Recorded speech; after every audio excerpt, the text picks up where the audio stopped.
Good day, grade 12 learners. Welcome to today's business studies lesson. My name is Siriso Tlhaka. This lesson is brought to you by the Gauteng Department of Education in collaboration with Sci-Bono Discovery Center, broadcast by Pagama Research and Development. Today we look into business studies, and the main topic we look into is the business operations, and the subtopic we are looking into under the business operations is the human resources. This will be assessed in your paper 1. And I'm the presenter, Siriso Tlhaka. Learning outcomes. This is basically a summary lesson. So we'll be looking into the entire human resource, possibly. So we know that our human resource has human resource activities. This is a function that deals with the process of recruiting and the process of ensuring that employees are taken good care of. So the activities that are included in this particular function are the following, which we'll be looking into depth. One, we'll be looking into the recruitment activity. We'll also look into the selection activity. We will look into induction as an activity. We will also look into placement, and we will look into salary determination together with fringe benefits and the legislation to say how can the function now deal with legislation, because we know that we have labor laws which now implicate the human resource to be able to deal with. So the first part is our recruitment, which is the process of attracting a suitable candidate. We'll look into it to say how can the business try to attract, and then we will also make sure that to say after the recruitment, the last procedure is to advertise. So after advertising, then the business has to do what we call selection, because after the advert, people will start applying, and when they apply, the business will receive their documents, and then after they've received, now they select the best candidate, and then after that, after the selection, now the best candidate is chosen and then approved. Then after that, we induct the new employee. Now after they were chosen under the selection, we induct them to introduce them into their working space, working environment. Then after introducing them, we will place them in a position where they will create value and perform optimally for the business. And then after that, we look into now the salary determination to say how can they be compensated, and then we look into other benefits, which is the fringe benefits, which are beyond now the salary. Then we also look into legislation to say how can the business comply with the legislation that directly has influence on workers. Now let us look into the first activity, which is now recruitment. We have the following under recruitment. We have to explain the meaning of recruitment and the recruitment procedure. Remember, procedure means how you are going to do it, how the business is going to do the recruitment procedure, how they're going to do the actual process. So we'll explain the process, and then we'll also look into job analysis, which includes job description and job specification. We will also look into methods of recruitment to say a business can do recruitment internally or externally. Then we'll also look into sources of internal if they apply internal recruitment, and sources of external if they do apply external sources of recruitment. Now we look into the meaning of recruitment. Recruitment is the process used by businesses to identify vacancies in the business and attract suitable candidates for it. I'll repeat, this is a process used by the business to attract. Now, to attract or to identify vacancies in the business and attract suitable candidates for it. So there'll be vacancies, meaning positions with no one who's working. So the aim is to attract someone either outside or inside the business to work in that vacant position. So that is the purpose, or that is the actual meaning of recruitment. The aim is to find candidates, meaning a person will be working, a candidate who have the necessary knowledge or qualification to fill the vacancy. So they need to have the qualification, the skills, and the experience to fill the vacancy, to do the job. That's what we mean.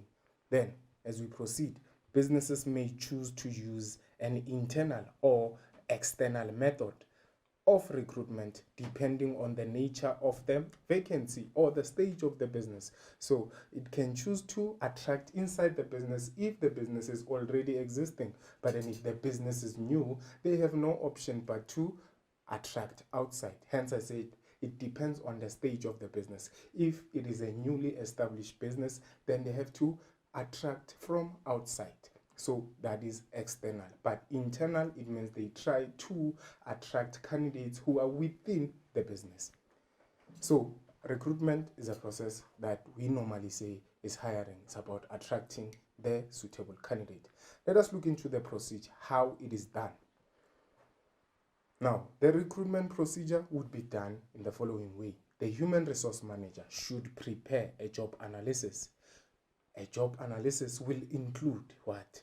The job specification in order to identify recruitment needs. So what is a job analysis? A job analysis is the component of job description and job specification.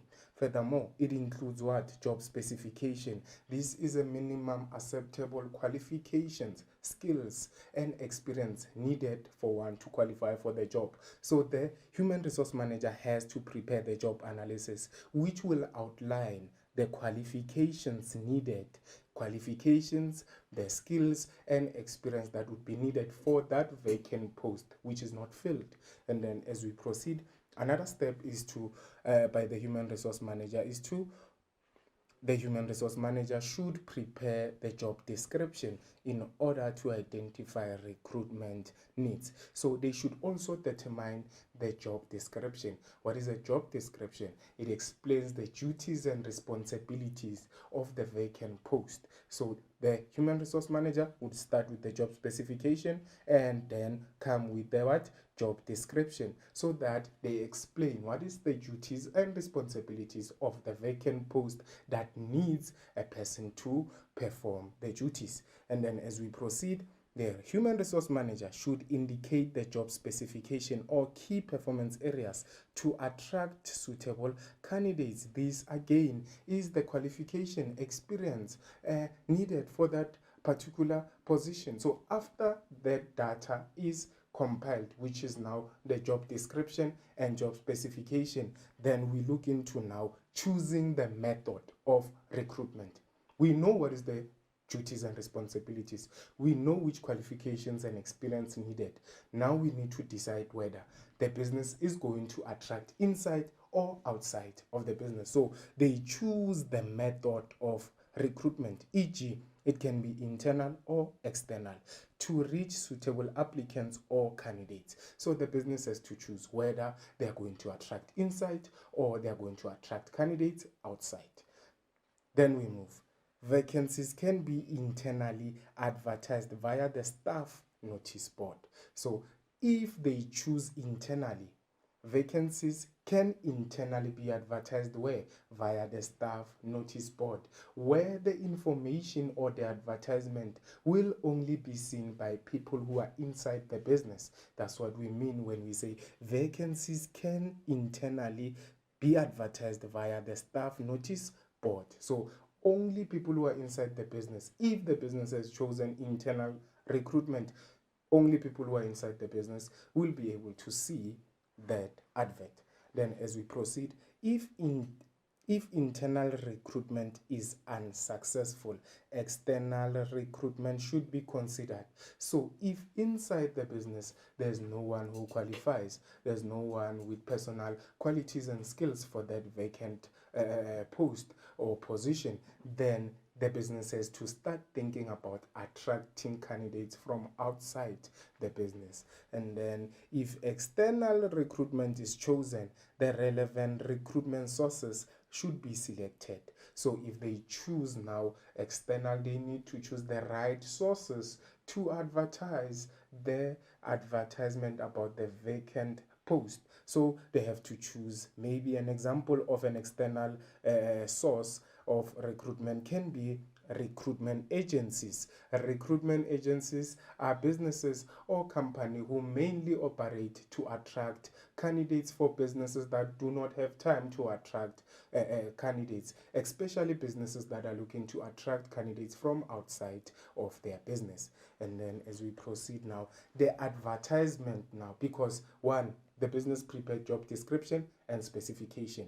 They chose the method, whether internal or external. Let's say they choose now external. It means the information for the advert is almost complete. Now they do the what? The advertisement should also be prepared now. The advertisement should be prepared with the relevant information, e.g., the name of the company, the contact details, and the contact person. So they have to do what? The advert with the job description, job specification.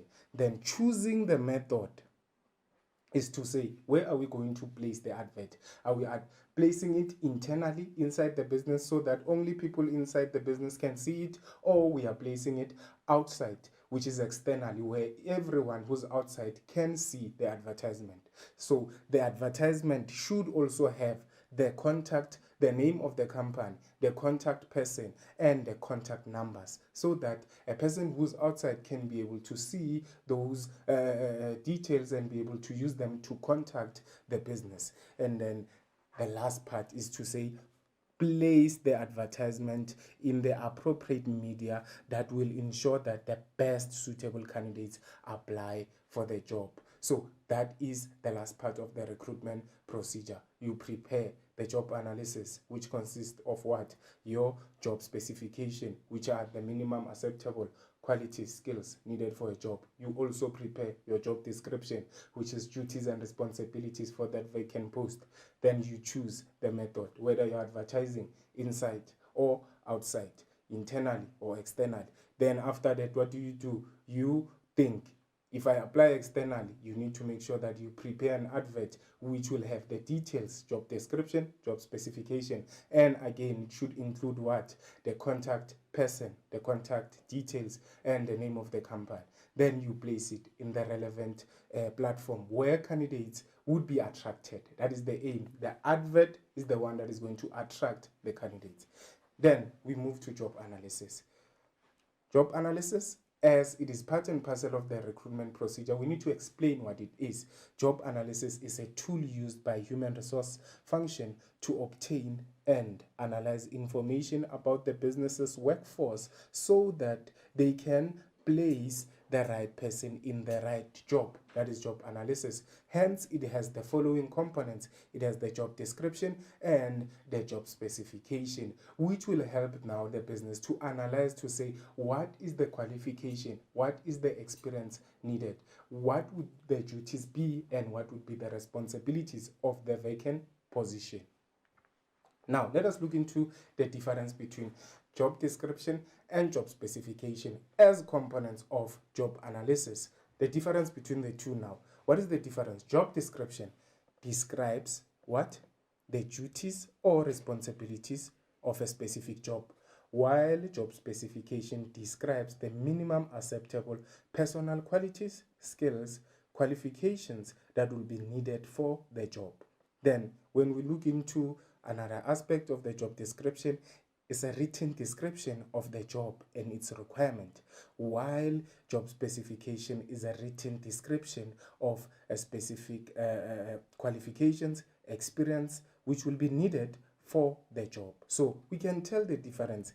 This is a written description of the job and its requirement. However, this side, this is a written description of what now? The qualifications and experience needed for one to qualify for the job. Hence, we say these are specifications that will make you as a candidate qualify for a job. But your job description now describes what you will be doing during the job if you are to be employed. And then, hence, the job description describes key performance areas or tasks for a specific job to say, what will you do? What are your tasks? E.g., what is your job title and what is your working conditions? While we look into the job specification, it describes now the key requirements of a person who will fill now the position. You see, the key requirements of the person, the qualifications of the person, the experience the person holds. Are we clear? Those are the key what requirements for the person, but here key performance areas or tasks of a job to be done. So we are talking about the job here, what you'll be doing, but here we are talking about the candidate to say, what does the candidate need to have to qualify for the job? So hence we say it describes the key requirements of the job and who or of the person who will fill the position, e.g., the formal qualifications and or willingness to travel by that particular candidate. Then we move now into methods of recruitment. Remember, we talked about now choosing the methods of what recruitment, to say it can be internal or external. Let us look into those methods. Now, we have two methods of recruitment. We have internal and we also have external methods of recruitment. Now, let us look into internal recruitment. What do we mean by that? It refers to the use of internal sources to advertise vacancies inside the business. It refers to the use of internal sources to advertise vacancies inside the business. Now, sources of internal recruitment. Which sources are we talking about? Because by now you're asking yourself, which sources are we talking about? The sources that can be used to advertise inside the business. One, this is your what? Internal emails or intranets or websites to staff. Some businesses, for instance, have emails for their workers, and whatever information that is sent to that email, it relates to their job and what they do when they're inside the business. So hence we call it internal emails, because whenever or whatever email that is being sent is limited to the business. Anyone who tries to send a personal email will not go through, but the only information that goes through in the internal email, it is one that is business related.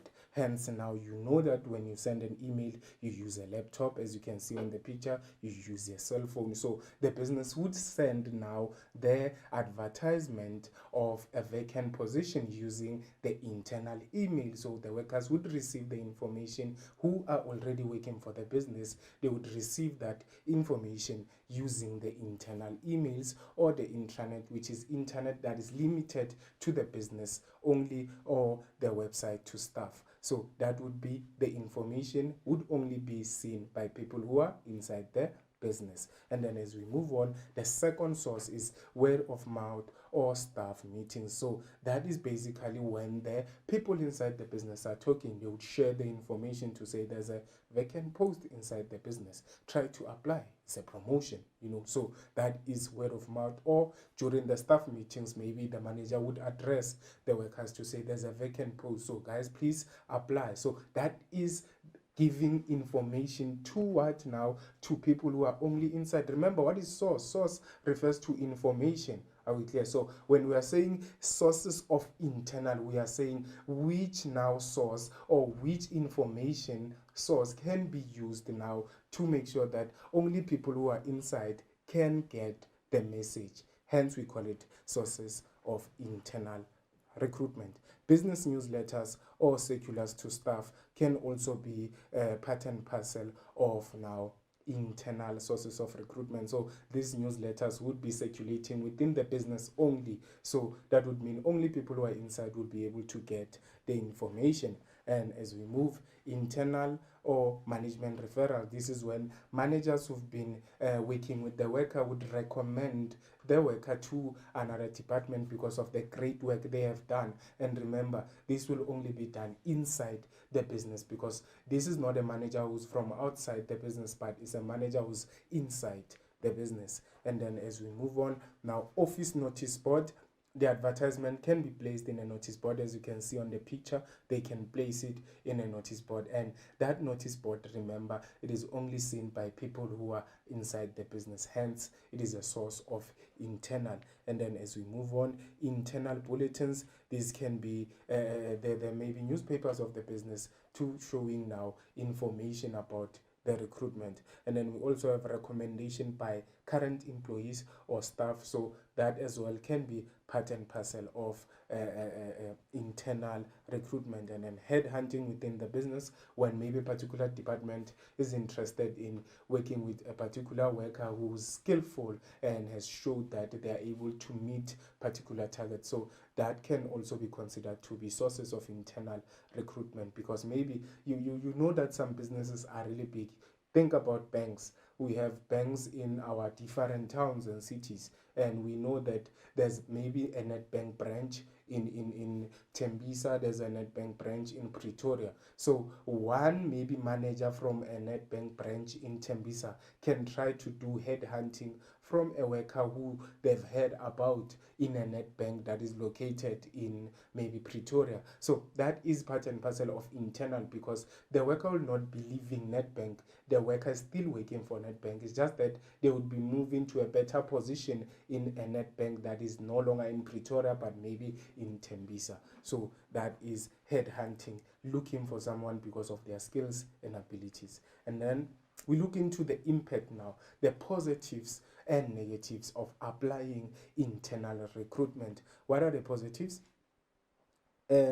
Internal recruitment, it is cheaper and quicker to fill the post when you use internal recruitment, because you already know the workers, they are already working for the business. To make contracts will not be a problem. To place the worker will not be a problem, because you have some information about how they perform. So it is going to be cheaper and quicker to fill the post. And then another one is that it provides opportunities for career paths within the business, meaning workers who are working for the business, they know that they can be promoted to other positions, so it allows them to stay in the business. And then it reduces the chances of losing employees, as future career prospects are available. So employees will not leave the business because they know that there are chances of getting promotions. That's another advantage. And then another advantage for the business now is that placement is easy, as management knows the employee's skills or personalities or experience or strength. So they will place them definitely in a position where they know the employee will position or will perform optimally.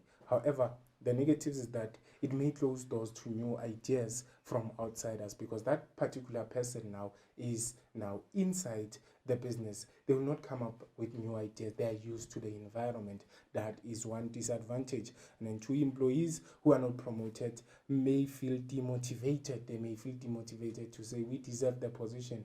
The person only came in, but now already the person is getting a promotion. That can be a demotivating factor to those who have been in a business and who have applied for the position. And then the promotion of an employee could cause some resentment amongst other employees, because they would feel that they deserve the post, as I said. So that can be the negative impact as well. And then when we move to external, it refers to the use of external sources to advertise vacancies outside the business. Sources of external recruitment. So with this external, the business is advertising using sources that will make people who are outside to see that the business has a vacant post. Now, sources, what the business can use to attract people who are outside to apply for the job. One, they can use recruitment agencies. These are companies that deals with hiring people. They can use such companies. Two, billboards. So with billboards, they can use something like this, as you can see on the picture, to ensure that people now apply for the job. So people, when they see this information on the billboards, they'll be able to apply. And then as we move on, printed media, e.g. this can be what? Newspapers, flyers, and magazines. Remember, this is printed media. So during the exam, if they say give examples of external sources of recruitment, you cannot say the first source is newspaper.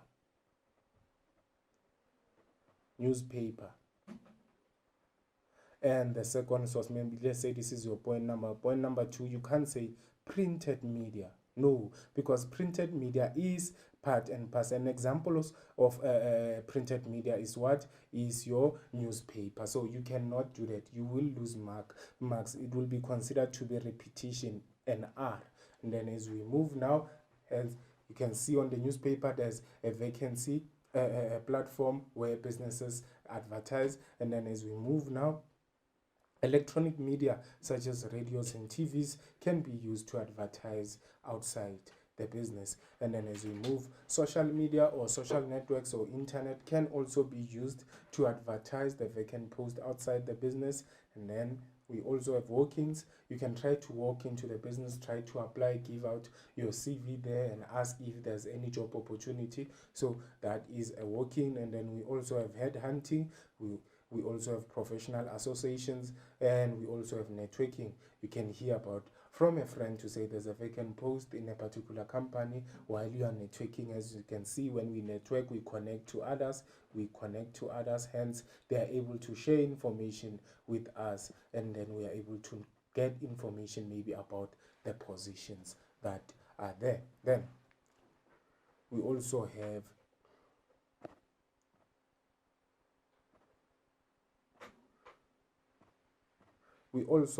universities.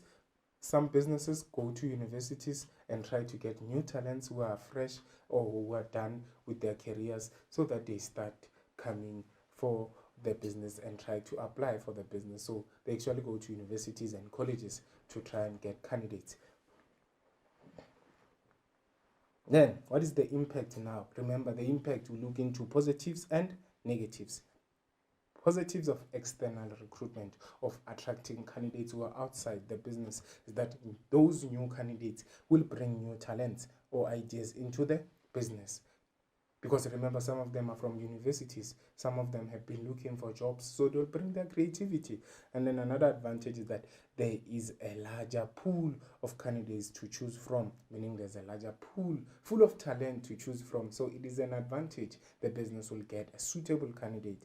It may help the business to meet the affirmative action and the broad-based Black economic empowerment targets, because when they employ, they are able to apply affirmative action, which emphasizes that the business should give opportunities to those who are previously disadvantaged if they are suitable and qualified. So it allows the business to meet those targets, and when they meet, remember, the broad-based Black economic empowerment targets, it also improves on the rating, the BEE rating of the business. And then another one is that it minimizes unhappiness or conflict amongst current employees who may have applied for the post. So that is an advantage. And then when we look into disadvantages, is that now information on the CVs or references may not be reliable. Someone can give their previous employers contact details which are false, and then maybe give that information, maybe whatever numbers they have added there is numbers of their friends. So that cannot be trusted. That is the process. And then many unsuitable applications can slow down the selection process. That's another problem. And then new candidates generally take longer to adjust to a new working environment. And then let's look into assessment now. We have a scenario-based question. This is a typical section B question, and this would come in your question 3 during the paper 1 exam.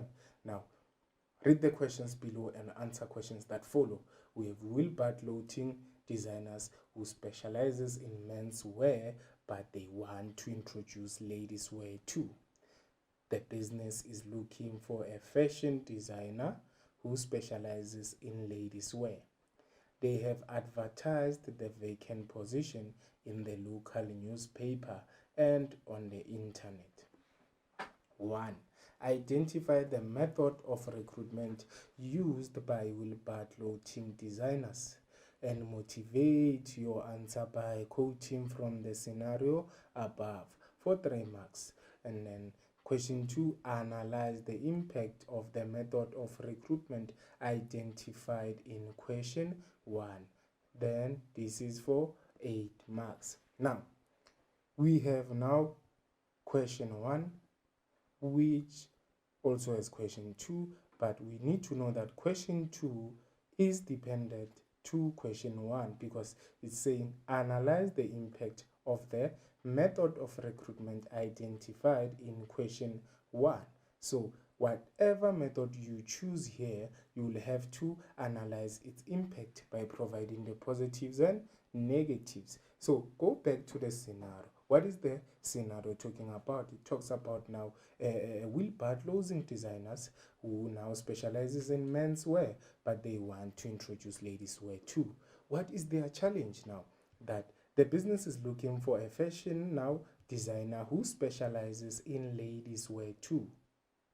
Do you get the answer then? No. And then they have advertised their vacant position in the local newspaper or on the internet. Now, identify the method of recruitment. That is our question. The method of what? Recruitment used by wheelbarrow clothing what? Designers. And motivate your answer by quoting from the scenario. So what is the method? Remember, methods will be determined by the sources that the business or wheelbarrow has used. And if we can check here, the sources that were used is the newspaper and the internet. So you need to ask yourself, who will see the advertisement on these sources?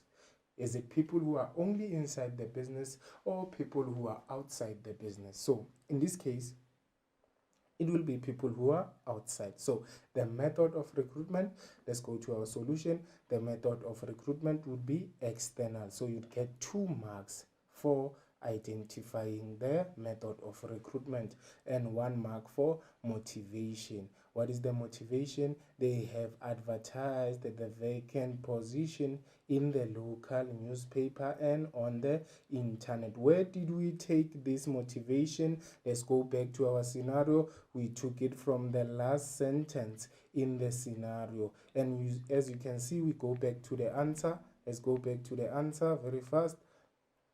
Now, we go back to the answer again, 2 marks and 1 mark for motivation. Why? The motivation specifies that you need to quote from the scenario. Quote from the scenario. So if you do not quote, this is what is going to happen.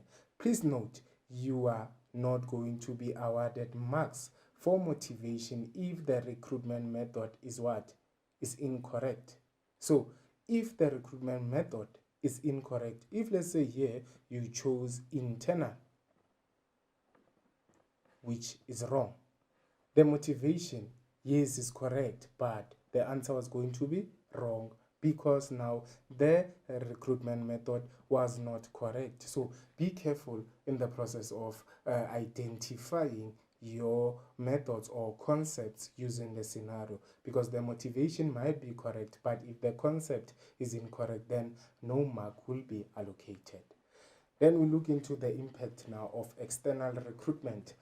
The advantages and disadvantages. Remember, when the question says analyze the impact, you need to know that you can provide both positives and negatives. You can provide only positives, or you can provide only negatives, or you can provide mix of both positives and negatives. So they said analyze the impact of the method of recruitment identified in question 1. What was the method? External. Let us look into advantages of external. New candidates will bring new talents, 2 marks for that. And there's a larger pool of candidates to choose from, 2 marks for that. And then it may help the business to meet affirmative action and the broad-based Black economic empowerment targets, 2 marks for that. It minimizes unhappiness or conflict amongst current employees who have applied for the post, 2 marks for that. But remember, even if you provided negatives first, you will still be marked correct.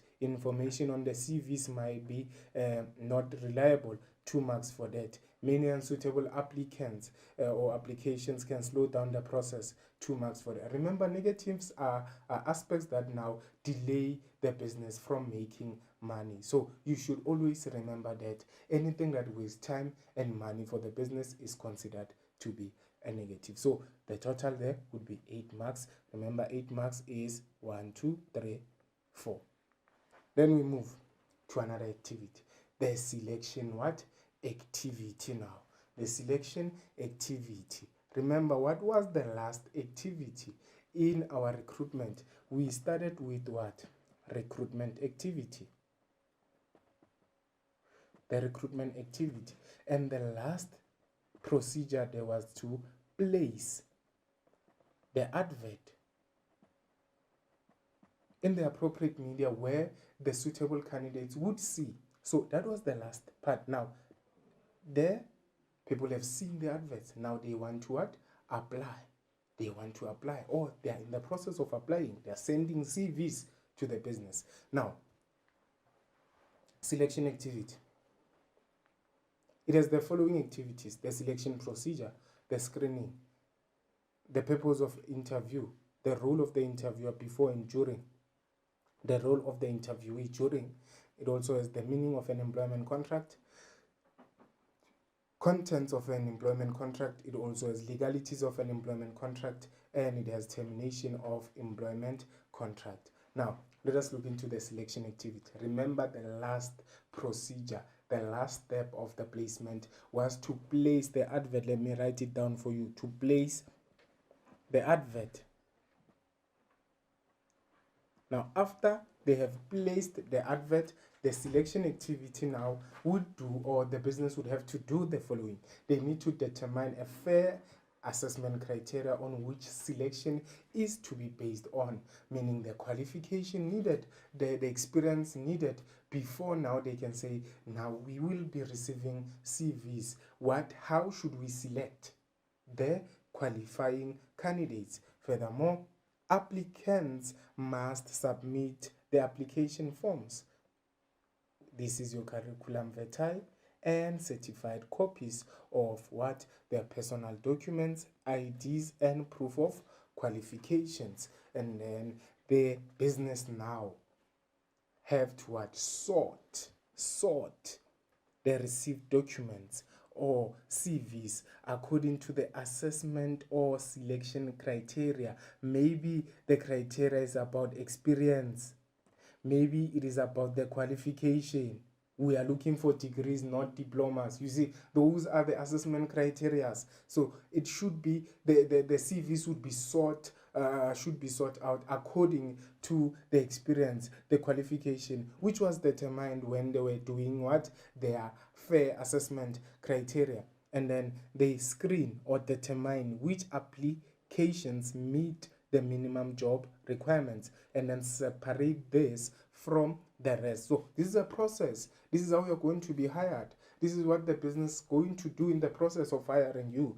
They are going to screen and determine the application to check if you meet the minimum requirements. And then as we move, they're gonna do now what we call preliminary interviews, which are conducted if many suitable applications were received. They do preliminary interviews. If maybe there's 50 people who qualify, they'll have to do now preliminary interviews. This can be done through a phone call or a video call, whereby they ask 5 short questions that relate to the job, and then those who are able to be successful there would be now be considered further in the process when the business does now what we call a reference checks. So reference checks should be made to verify the contents of the CV, e.g. the business will have to contact the previous employers to check work experience, as it is an important criteria,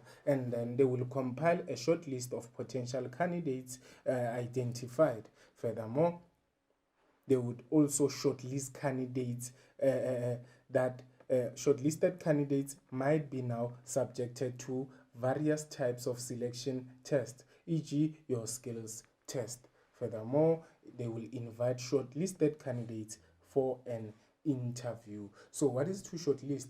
To shortlist is to say if there were 10 now employees or candidates who were qualified, they will shorten this list to 5 people, and then they invite those 5 who were shortlisted into an interview. And then a written offer is to be made to the selected candidate, and then if it happens now that you were not the suitable one, the business would have to inform unsuccessful applicants about the outcomes of their application. However, some adverts indicate the deadline for informing only successful candidates to say, to all those who attended the interview, if we do not contact you by the 20th of March, know that you were not successful. So that is how they would do it. But what is essential or important is that a written offer would be made to the selected candidate. Now, let's look into option 2 of our selection procedure, which is maybe a shorter version of how you can look into it. And remember, you are allowed to write either the option 1 or option 2. So with the option 2, a business would receive documentation, e.g. application forms, and sort them according to the criteria of the job. Furthermore, they would evaluate CVs and create a shortlist or screen now applicants. Furthermore, they will check now the information on the CVs and they would contact references.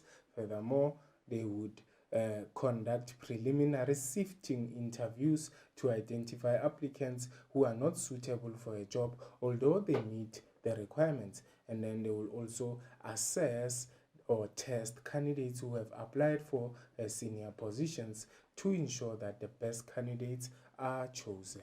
Then, as we move on, they would conduct interviews with shortlisted candidates and then offer employment in writing to selected candidates. So that is the selection. But you should know the main reason businesses do selection is to select the most qualified or appropriate or qualified or suitable applicant. And then what is screening as part of the selection procedure?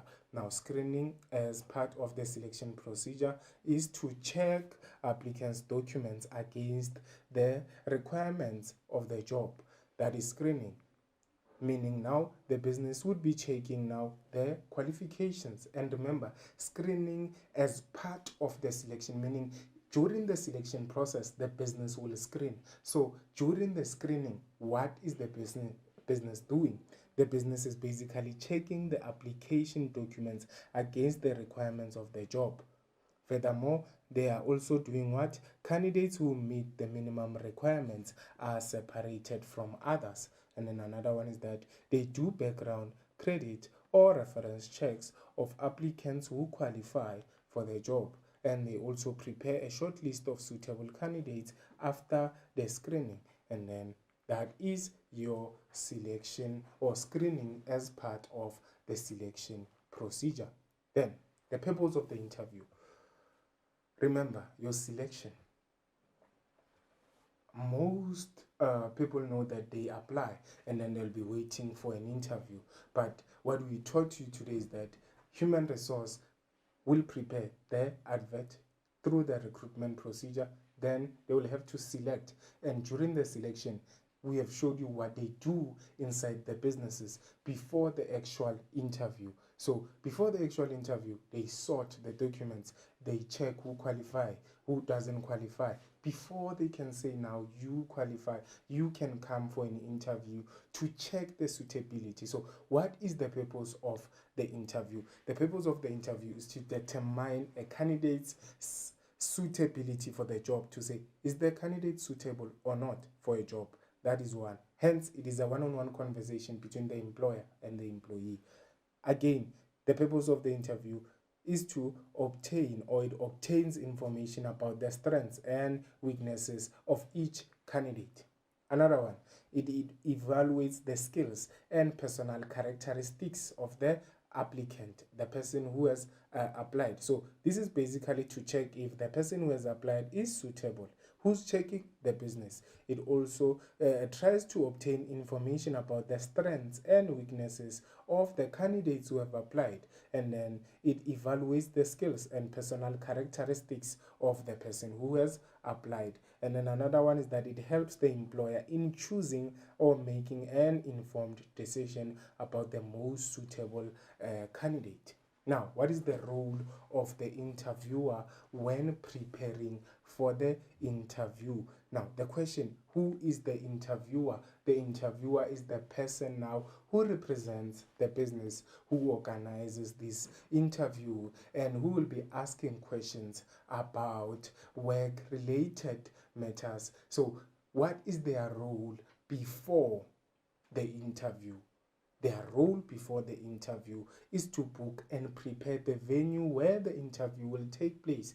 That's one. Number two is to inform all candidates about the date and place of the interview. Another one is to set the interview date and ensure that all interviews take place on the same date if possible.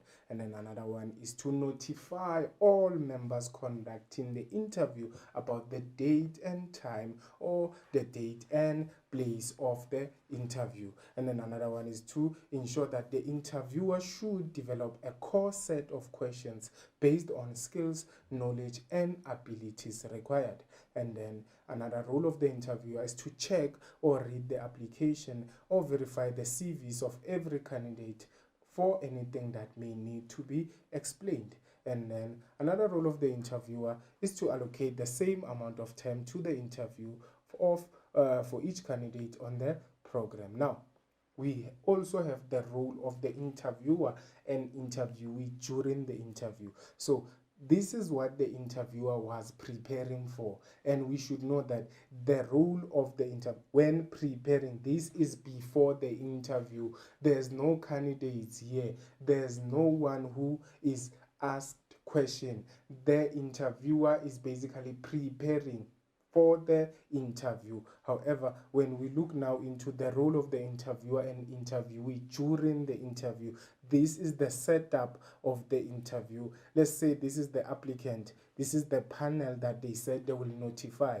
This is the interviewer who was setting the core set of questions, who was booking the venue. Now let us look into the roles of the interviewer and interviewee. The role of the interviewer, one is to allocate the same amount of time to each candidate. Another one is to introduce members of the interviewing panel to each candidate or interviewee. So the role of the interviewer is to allocate the same amount of time and is to introduce now the panel of interviewers to the candidate who has came. Again, is to make the interviewee feel at ease. So this lady here has to make the interviewee feel at ease. Then is to explain the purpose of the interview to the panel and the interviewee. So again, the interviewer has to explain the purpose of the what? It has to explain the purpose of the interview. And to who now? To who? To the panel 1, panel 2, and the interviewee.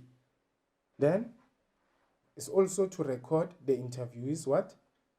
Response for future reference. Hence, now the interviewer has a piece of paper so that they can record the interviewee's what? Response for future. Then what? Another one is to ensure that they do not misinform or mislead the interviewee. However, the role of the interviewee during is to greet the interviewer by name with a solid handshake and a friendly smile. That is the role now of the interviewee, the candidate who has applied for the job. The candidate who has applied for the what?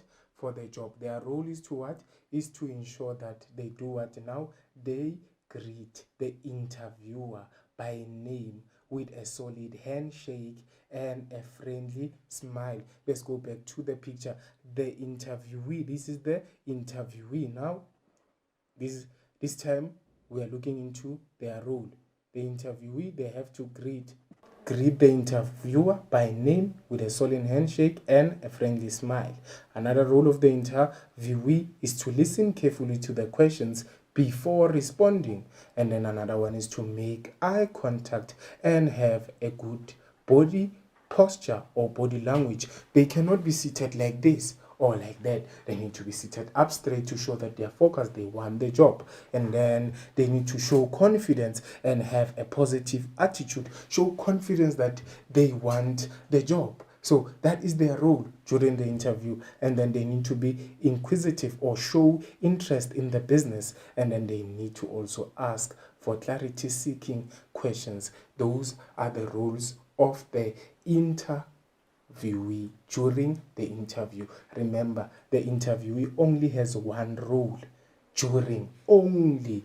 They don't prepare. We don't talk about the interviewee preparing for the interview. We only talk about the interviewee during the interview, listening carefully before answering the question. But when it comes to the interviewer, we talk about their role during and before, when they are preparing for the interview. Then, after the interview, obviously, an offer will be made. An offer now is a contract. What is a contract? The meaning of an employment contract. Employment contract is a what now? An agreement.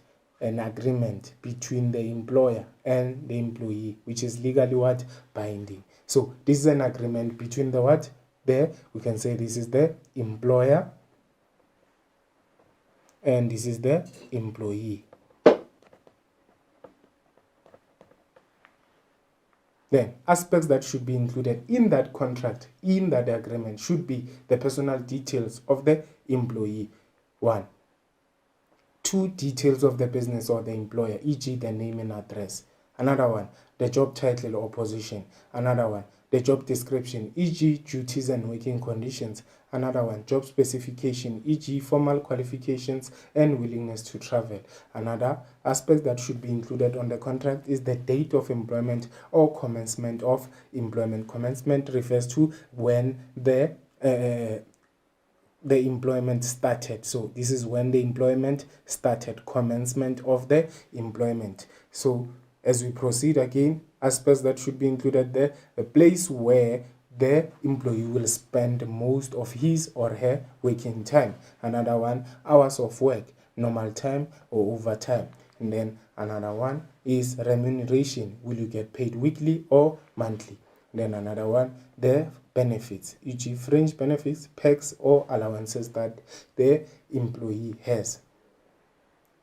Then we also have leave. How many days does the worker have of sick, maternity, annual or adoption leave? Those should be on the contract, on the agreement. Employees deduction, we are talking about compulsory and non-compulsory benefits. Then we look into legalities or legal requirements of an employment contract. What makes a contract to be legal?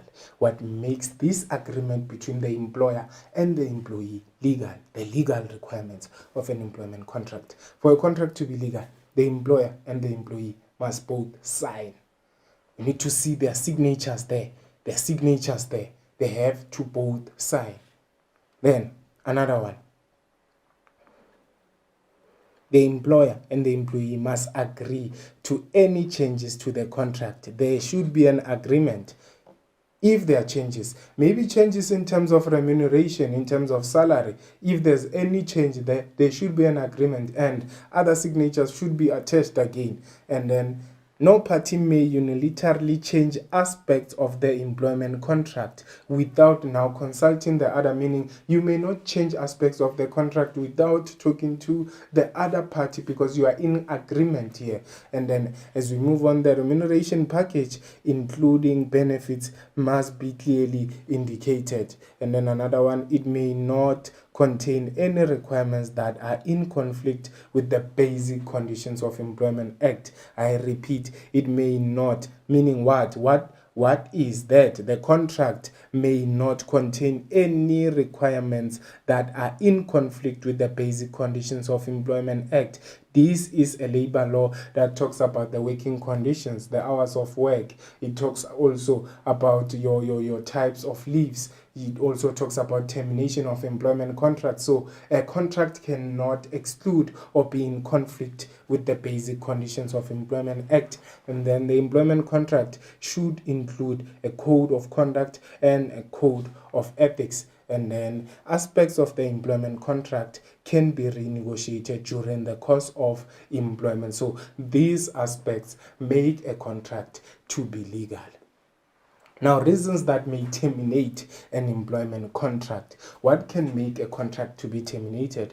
Because the selection process should teach you that you will select, or the business will select. After selecting, we give you an idea of why should the business do an interview to determine the suitability of the candidate. Then we talk about signing a contract, because the last, or part and parcel of the selection procedure, talks about making an offer, which is the contract. So we talk about what makes a contract to be legal. What is a contract? What should be included in the contract? We saw what should be included. The remuneration, how you'll be remunerated weekly or monthly. We talk about that. And then now we also talk about, as a new candidate, you should also know what can lead to your contract being terminated. So these are some of the reasons. The employer may dismiss an employee for a valid what? Reason, such as unsatisfactory job performance or misconduct. Another one can be an employer may no longer have work for a redundant employee, or because the employee cannot fulfill the contract, or due to restructuring, maybe the business has added new equipment or new machines that the employee cannot use. So it means that employee is redundant because they no longer have the skill to fulfill the job. And then another one is that the employer may retrench some employees due to insolvency, or because the business is not able to pay the employee. That has happened due to COVID. Some businesses were not able to generate enough income to pay their workers. And then employees may decide to leave by resigning voluntarily for a better job. So that is also another reason that can terminate an employment contract. And then the duration of employment contract might have expired or came to an end. And then another reason for terminating an employment contract may be an idea that the employee may have reached the predetermined age for retirement. And then another one might be due to incapacity to work due to illness or injury. So remember, we have done recruitment, selection. Now we are talking about the selection procedure. The selection what? Procedure, which is now to say, after selecting, what do we do? What do we do? What do we do? We interview. Remember, after interviewing, we talk about the idea of a contract, and then after that, we talk about the idea of making sure that you basically know what can terminate your employment contract. Now, we have an activity. We had a scenario from Lihle Kettle Farm, LCF. Lihle Kettle Farm advertised a vacancy in a newspaper. Many applicants submitted their application forms. LCF conducted preliminary interviews to select suitable candidates and compile a short list of 5 candidates. And then a written offer was made to the best candidate. Now our question codes the selection procedure that LCF applied in the scenario above, and explain the role of the interviewer and interviewee during the interview. So let us see now our solutions. Remember, quote from the scenario. When you quote as it is. Are we clear? You quote as it is. Now, here, many applicants submitted their application forms. That's one. Is from the scenario. You can tell it. It's from there. Then you get 1 mark for that. Then LCF conducted preliminary interviews to select suitable candidates. That's another one. It's there. It was quoted as it is. Then they compiled a short list of 5 candidates. It's also part and parcel of the selection procedure. And then a written offer was made to the best candidate. Is also there. So 1, 2, 3, 4, 5. So you get your 3 marks that way. When the question says quote, you quote as it is from the scenario. Do not change the wording. Do not change the phrase. Quote as it is. Copy from the question paper using the scenario and put it in your answer sheet. as it is please, because those are common mistakes you make during the exam. Avoid that, please, guys. Then we move to another question now, which was saying explain the role of the interviewer and interviewee during the interview. What is the role of the interviewer during, and what is the role of the interviewee during? The interviewer is to allocate the same amount of time, 2 marks for that, and then the interviewee is to greet the interviewer by name with a solid handshake and a friendly smile, and then the interviewer again is to introduce members of the interviewing panel to each candidate or interviewee, and then it is also to listen carefully to the question before responding. Then that is how you get or obtain your 8 marks. Remember, we dealt with this aspect. So if you understand it that way, then you will be able to get the best marks for your lesson. Are we clear? So make sure that you study, you understand, you check carefully before you answer. The scenarios will be there in your section B. You will be able to, you need to read it, understand it, so that you are able to get all the marks. Are we clear? So you should be able to do it, and if you do it that way, then you will be safe, you'll be able to obtain the actual marks. Now, that is the end of our lesson. It was based on what? The selection what? Activity and the recruitment. Remember, what did we look into? Recruitment. You had to know the meaning of recruitment. You had to know the recruitment procedure. You had to know the job analysis. What is the job analysis? And the 2 components of job analysis, which is job description, job specification. Then you had to know as well the methods of recruitment, internal recruitment and external, and its sources. And you had to know how it can now have a positive impact or negative impact for both internal and external. Then we moved to selection. Under selection, you had to know the selection procedure, option 1 and option 2. You had to also know what? Under the selection, you had to know the screening as part of the selection procedure. Then you had to know the interview. What is the purpose of the interview? And the role of the interviewer before, and the role of the interviewer during the interview. And you had to know the role of the interviewee during the interview, and had to understand what is an employment contract and which aspects should be in the employment contract. You also had to understand what? The termination of employment contract and the legal requirements of an employment contract. So that is the end of our lesson. Thank you for watching the lesson.